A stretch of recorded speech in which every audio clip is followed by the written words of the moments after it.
طالبانو ورونو افغانستان کې د تاسې طالبان الله مو علما کې تاسې د داسې فکریه درکول کېږي ته خپله رایه مه وایه. انسان کې یو غریزي صفات دي طالبانو. انسان له ډېرو شیانو نه ډک ده، خو انسان داسې ده که داسې چل وسي چې تا ته ووایي مه یې کوه د خبر تا کې هغه غریزي صفات مړ سي بیا چې څومره غټ مجلس ناست تا ته وایي مشوره ووایه، تا یوه رایه ووایه، یو مهمه مسله پیښه ده، ته د وطن په سطحه لوی عالم رایه ووایه، نو تا کې غریزي صفت مړ کړی ته رایه کوم جنه چې د تا رایه راوتل هغه صفت تا کې مړ د نه صفت بل چې څه ویلې ته به ویم دا منم، دا ډېره ښه خپله ووایه د ده څه کوې، خو تا کې طالبانو دغه صفت مړ کړی ده او دا ظلم ده که نه. او که داسې چل سي لکه داسې ملا سره چې واوړئ تاسو ته وایي طالبانو په علمي میدان کې رایه وایي، دا طالبانو چې ویلې مو دا رایه د غریزي صفت مو پیاوړی کېږي قوي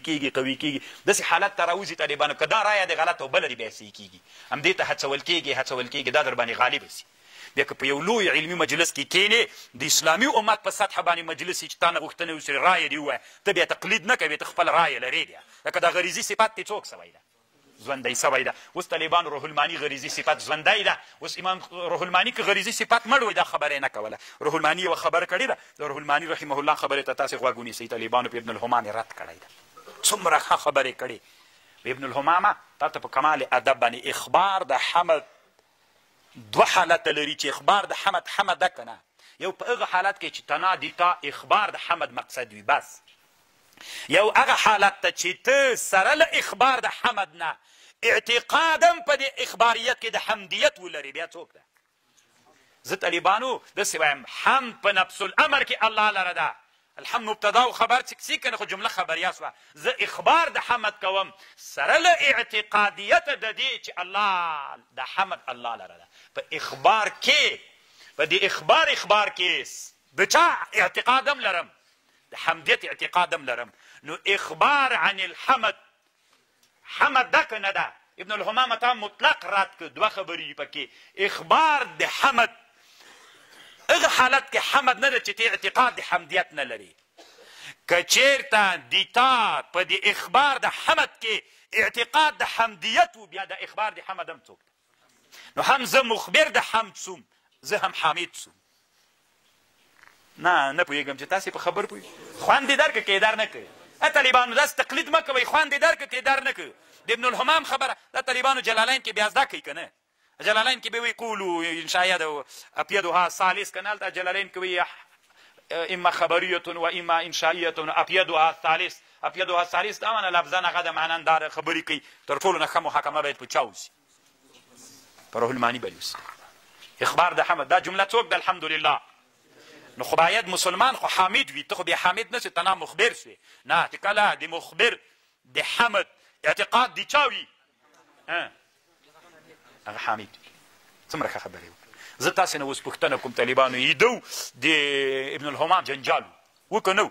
دغه بل عالم چې راغی طالبانو خو دا هم همداسې یوه زمانه وه لکه د موږ او د تاسې متأخره زمانه وه، علما ویل خپلې رایې ونه وایئ ګورئ مړې کوي دغه ریزي صفتونو ته څه حق لرې دی ویلې کې نه دودو حق نه لري. چا ویلې چې ما نه الله دا حق اخیستلی ده، ولې زه دا حق نه لرم حق لرم. راجګ شو طالبانو دا رایې وویلې، اوس دغه رایه طالبانو 200 کاله بعد څوک وګرځېدله متأخره وګرځېده که متقدمه په نسبت سره مونږ ته مقدمه رایه متقدمه رایه او مونږ څوک پې وکړو اخذ پې وکړو. خیر د طالبانو ټینګېږئ مه په رایو وی وایئ رایې خو ټینګېږئ مه پې. الله مو علما که رایې مغالبې کوي دا حس مو په ځان کې کتاب مو چې جوړ کوم رایه پکې ووایي کېدلی سي طالبانو متأخره زمانه کې الله دې تاسې د هغه رایه باندې اسلامي امت دپاره د حل یوه لاره پیدا سي. خبر پوهېږ دا راسره منئ طالبانو چې علما مو غریزي صفت مړ کوي او زه وایم چې باید ژوندی دې وي و طالبانو بیا تاسې کامیابېدلی یم څه اوس طالبانو دغه عصر کې نوي مسلې مشکلات را پیدا سوي دي دا مشکلات به څوک حل کوي د دغه عصر علما د دغه عصر علما. نو خو چې دغه عصر علما خپل رایې ووایي بیا مشکل حل کېږي که یې ونه وایي دی به وایي ته ودرې هدایي حل کړه دی هدایي ملا د دې مسلې سره دی ما د عصر مسله ده د هدایي ملا طالبانو الله نبي پیدا کړی چې د هرې زماني مشکلات به دی حل کوي د قواعدو د احنافو د مطابق چې صاحب المذهب علماو جوړ کړي د هغې مطابق د الله د حق ما ته را کړی دین وګوره ما ته د حق را کړی دا مشکل به زه حل کوم. صحیح ده که نه او دې ټکي ته تاسې ډېر فکر وي طالبانو چې دا صفت به په ځان کې مه مړ کوئ که داسې علماو سره مخ سولئ چې دا صفت یې درنه کې مړ کوو طالبانو بستره ترې نه راواخلئ دا تا دښمن ده تا نه پرېږدي چې ته علمي استقرار وکړې